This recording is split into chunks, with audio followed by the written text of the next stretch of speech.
ভূত প্ৰেতৰ কাহিনীবোৰ আপুনি নিশ্চয় শুনিছে চাগে, কিন্তু ভূত প্ৰেতৰ অস্তিত্ব সঁচাকৈ সম্ভৱনে?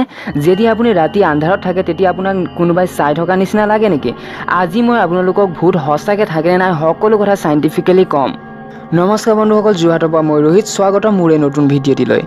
ভিডিঅ'টি আৰম্ভ কৰাৰ আগতে মই আপোনালোকক কৈ দিওঁ যে বহুতে কয় এইবোৰ সকলো ফাল্টু, ভূত প্ৰেত ক'ত থাকেনো। মই তেওঁলোকক ক'ব বিচাৰিছোঁ যে ধৈৰ্য ধৰি মই ভিডিঅ'টিত চাইণ্টিফিকেলি যিবোৰ কথা কৈছোঁ তাক মন দি শুনিব আৰু এই ভিডিঅ'টি সম্পূৰ্ণকৈ চাব। যদি ভিডিঅ'টি সম্পূৰ্ণকৈ নাচায় তেতিয়া আপুনি কনফিউজ হৈ যাব। প্ৰথমতে মই আপোনালোকক ক'ম পেৰানৰ্মেল ইনভেষ্টিগেটৰ, যাক আমি ঘোষ্ট হাণ্টাৰ বুলি কওঁ, সিহঁতি কি কয়, লগতে বিজ্ঞানে এই ক্ষেত্ৰত কি কয়, যাতে যিবোৰে ভূতক বিশ্বাস কৰে তেওঁলোকেও বুজিব পাৰে আৰু যিবোৰে ভূতক বিশ্বাস নকৰে তেওঁলোকেও ভালদৰে বুজিব পাৰে। এতিয়া প্ৰথমতে আমি সেইবোৰ মানুহৰ কথা কওঁ যিবোৰে ভূত প্ৰেতক বিশ্বাস কৰে, অৰ্থাৎ পেৰানৰ্মেল ইনভেষ্টিগেটৰ্ছ। তেওঁলোকৰ মতে ভূত মানে কিনো? ভূত মানে মৰি যোৱা ব্যক্তিৰ সেইটো শক্তি বা এনাৰ্জি যি ফিজিকেল বডি শেষ হোৱাৰ পাছত এই ব্ৰহ্মাণ্ডতেই থাকি যায় আৰু তাৰ নিজৰ অস্তিত্ব চাঁ আৰু ভয়ানক আকাৰত দেখুৱায়। যিবোৰ মানুহে ভূতক বিশ্বাস কৰে তেওঁলোকৰ মতে ভূত সেইবোৰ মানুহৰ আত্মা যাৰ কোনো গুৰুত্বপূৰ্ণ ইচ্ছা বা কাম সম্পূৰ্ণ নহয়।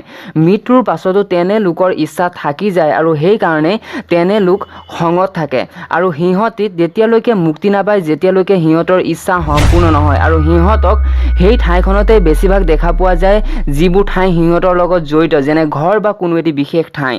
কেতিয়াবাতো ভূত মানুহৰ ভিতৰতো সোমাই যায়। এনেকুৱা এটা নহয় বহু হাজাৰটা ঘটনা ঘটি গৈছে।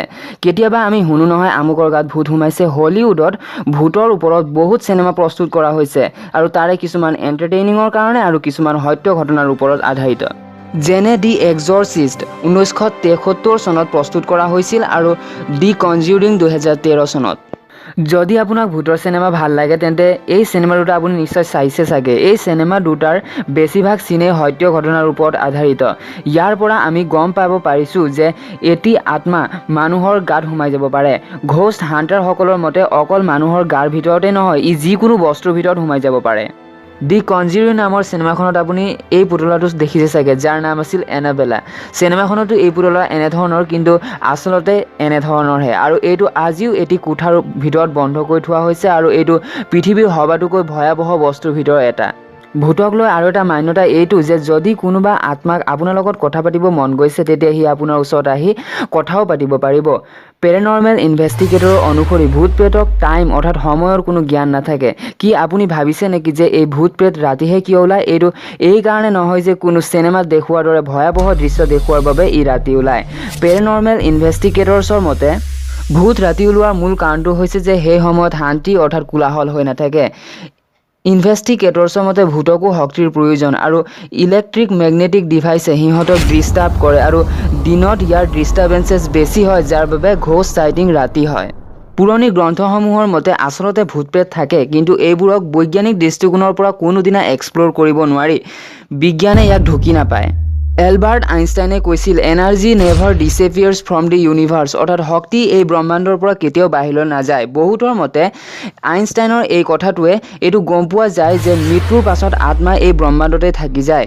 বিজ্ঞানেও কয় শক্তি কেতিয়াও নাবাঢ়েও আৰু নকমেও, কেৱল এটি বস্তুৰ পৰা অন্য এটি বস্তুলৈ পৰিৱৰ্তন হয়। অৰ্থাৎ যেতিয়া মানুহ মৰি যায় তেতিয়া শক্তি এটাৰ পৰা অন্য এটা বস্তুলৈ পৰিৱৰ্তন হৈ যায়। ই অকল নিজৰ ৰূপটোহে পৰিৱৰ্তন কৰে। যদি কোনো মৃত ব্যক্তিক হাবিত পুতি দিয়া হয় তেতিয়া কিছু সময়ৰ পাছত ই মাটিত মিলি যাব আৰু পাছত এই শক্তিৰ পৰাই গছ গজিব আৰু এই গছকেই জীৱ জন্তুৱে খাব আৰু সিহঁতি শক্তি পাব। মই কোৱা কথাটোৰ অৰ্থ হৈছে যে আমাৰ শৰীৰ পৃথিৱী এৰি কলৈও নাযায়, ই ইয়াতে শেষ হৈ যাব। এতিয়া শৰীৰ কলৈ যাব এইটো গম পাই গ'লোঁ, কিন্তু আত্মাৰ কি হ'ব? বিজ্ঞানৰ এটি মহত্বপূৰ্ণ নিয়মটো হৈছে যে এনাৰ্জি কেন নাইডাৰ বি ক্ৰিয়েটেড নৰ ডেষ্ট্ৰয়ড। আত্মাও এক প্ৰকাৰ এনাৰ্জি হয়। যদি এই কথাটো সঁচা হয় তেতিয়াহ'লে আত্মা কেতিয়াও নমৰে। এইটো অকল এটি থিয়ৰী হয়, ইয়াৰ প্ৰুফ এতিয়াও বিজ্ঞানৰ ওচৰত নাই। ডংকন মেকডগাল নামৰ এজন বিজ্ঞানিক আছিল যিয়ে এটা আচৰিত ধৰণৰ এক্সপেৰিমেণ্ট কৰিছিল। তেখেতে এজন ৰোগীৰ মৃত্যুৰ আগত ওজন জুখিছিল আৰু মৃত্যুৰ পাছত জুখোতে গম পোৱা গ'ল যে মানুহৰ মৃত্যুৰ পাছত 21 গ্ৰাম ওজন কমি যায়। মানুহৰ মৃত্যুৰ কিছু সময়ৰ পাছত 21 গ্ৰাম ওজন কমি যায়। ইয়াৰ পৰা গম পোৱা গ'ল যে আত্মাৰ ওজন 21 গ্ৰাম।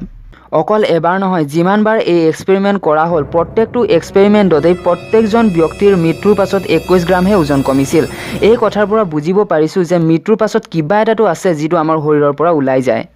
এতিয়া কথা কওঁ আমি সেই ফিলিঙৰ বিষয়ে যেতিয়া আপোনাক অনুভৱ হয় যে আপোনাক কোনোবাই চাই আছে কেতিয়াবা ৰাতি আপোনাক নিশ্চয় লাগে চাগে যে আপোনাক কোনোবাই চাই আছে বিজ্ঞানৰ দৃষ্টিত ইয়াক সাইকি ষ্টেৰিং ইফেক্ট বুলি কোৱা হয় হান্টেড হাউচৰ যদি কথা কওঁ তেনে ঠাইত আচৰিত ধৰণৰ অনুভৱ হয় পেৰানৰ্মেল ইনভেষ্টিগেটৰ্ছৰ মতে যাৰ মৃত্যু ভয়াৱহ বা দুখদায়ী হয় তাৰ আত্মা ঘৰৰ বস্তু যেনে ফাৰ্নিচাৰ ৱাল আদিত সোমাই যায় সেইকাৰণে যদি আপুনি তেনে ঠাইত যায় তেতিয়া আপোনাক আচৰিত যেন লাগিব আৰু এক প্ৰকাৰ ইম'চনেল ফিলিং হ'ব শেষত গম পোৱা গ'ল যে বিজ্ঞানৰ থিয়ৰিবোৰে প্ৰুভ কৰে যে ভূত থাকে কিন্তু বিজ্ঞানীয়ে ভূত থকাটো বিশ্বাস নকৰে সিহঁতৰ মতে এইটো মগজুৰ ভ্ৰম হয় আৰু ভূত থকাটো আমি বৈজ্ঞানিক দৃষ্টিকোণৰ পৰা কোনোদিনা প্ৰুভ কৰিব নোৱাৰোঁ আৰু শেষত সকলোলৈকে এটি বিনম্ৰ অনুৰোধ যে চেনেলটোক ছাবস্ক্ৰাইব কৰি পেলাই ওচৰত থকা বেল আইকনত অল চিলেক্ট কৰি দিব আশা কৰোঁ আপোনাক এই ভিডিঅ'টি ভাল লাগিল যদি ভাল লাগিল নিজৰ বন্ধু বান্ধৱীলৈ শ্বেয়াৰ কৰিবলৈ নাপাহৰিব থেংকছ ফৰ ৱাচিং